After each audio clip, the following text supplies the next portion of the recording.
Good afternoon. This video today is a study of Ruan Jia's painting and color technique. This is the painting we're using. If you don't know who this is, then I just need you to go find Google. I shouldn't have to explain this. If you're an artist. If you're not an artist, you can still Google it. It's fine.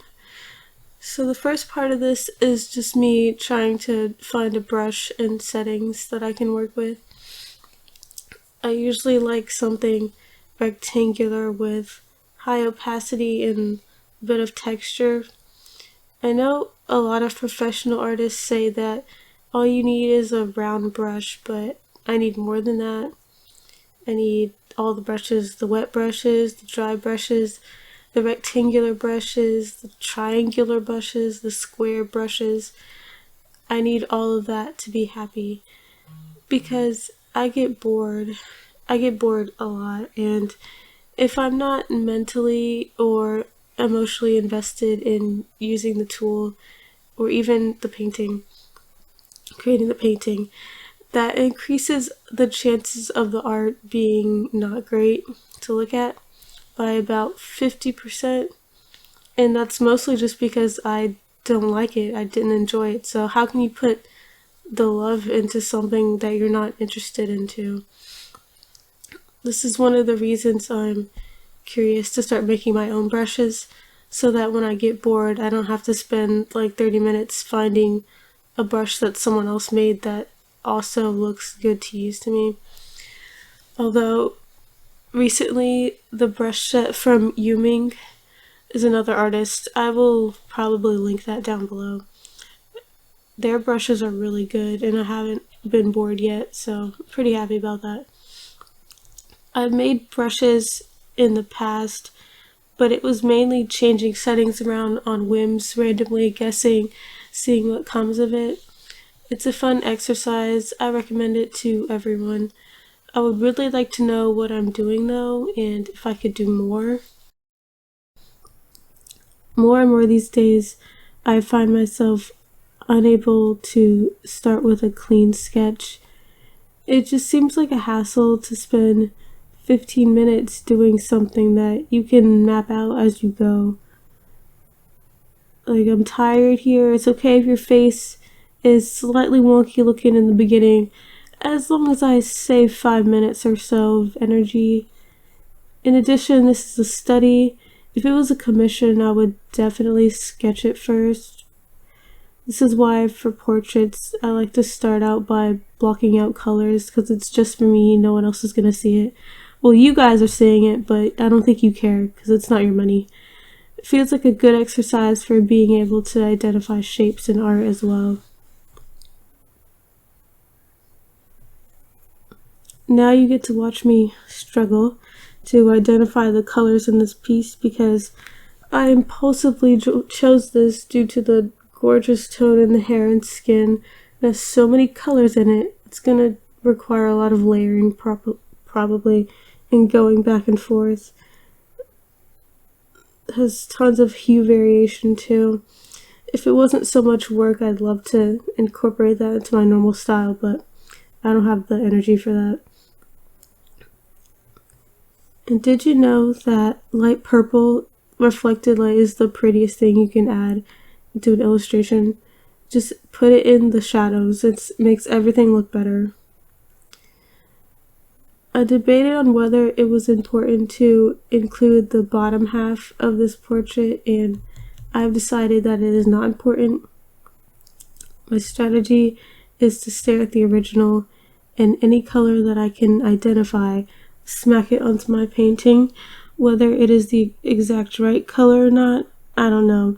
But it doesn't matter, because you can always go back and clean things up or add things or take things away.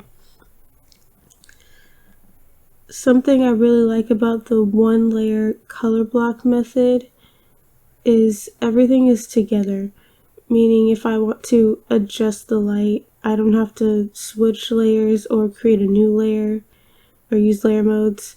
And if I want to try a different composition, I can just paint over it. It makes blending value changes easier on the edges. The eyes were probably the hardest part because I didn't plan for them.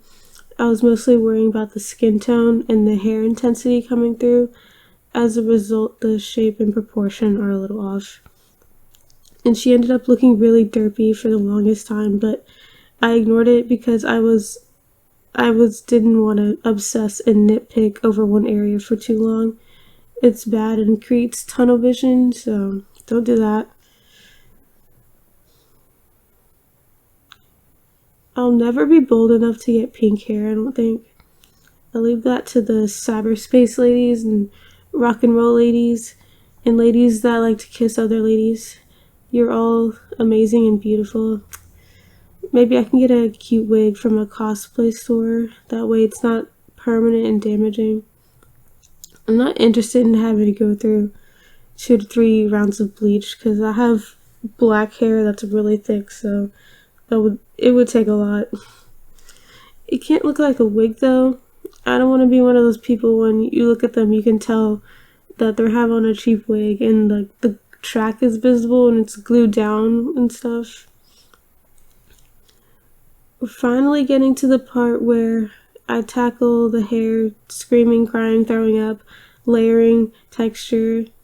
You won't hear any of that though, because this is YouTube and I hold all the editing power.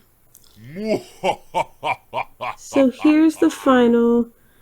The rest of that clip is just relentless hair detailing. I'm not going to show the original again because I don't need y'all knowing how ratchet my version looks. Like, it's like if you never know how better food tastes, you won't have a problem just eating McDonald's for the rest of your life.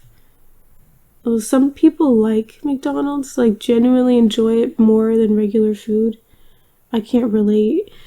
Looking at McDonald's is enough to make me want to throw up.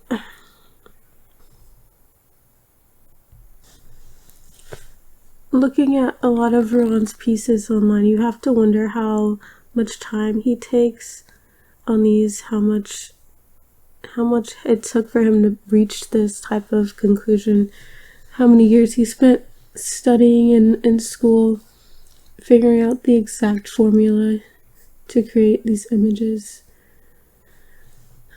I just can't imagine myself spending more than like a week on a piece straight. This probably has to do with my attention span, but also I can't care about something for longer than that. That's another reason I like the block-in painting method, because it gets you to the end goal quicker in the beginning of your painting stages. You have the composition and the shapes down already, and now you can build them and add color to them.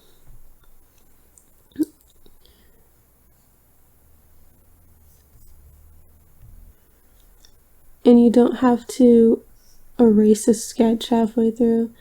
I don't know what it is, sometimes my sketch actually gets in the way while I'm painting. It's like it's a distraction because there's these extra lines on the page. And so sometimes I have to put the layer mode in soft light and then bring it all the way down to almost 30% just so I won't get distracted and draw the details incorrectly or something. And I'd really like to know what causes this because it makes it difficult to draw or paint things that I'm not super familiar with, like a chapel or something. Any kind of complicated object, like you need the sketch, but also the sketch is getting in the way and making everything worse. I probably just need to get to a point where I don't need it. That way it's not a distraction and it's not something that needs to be done either.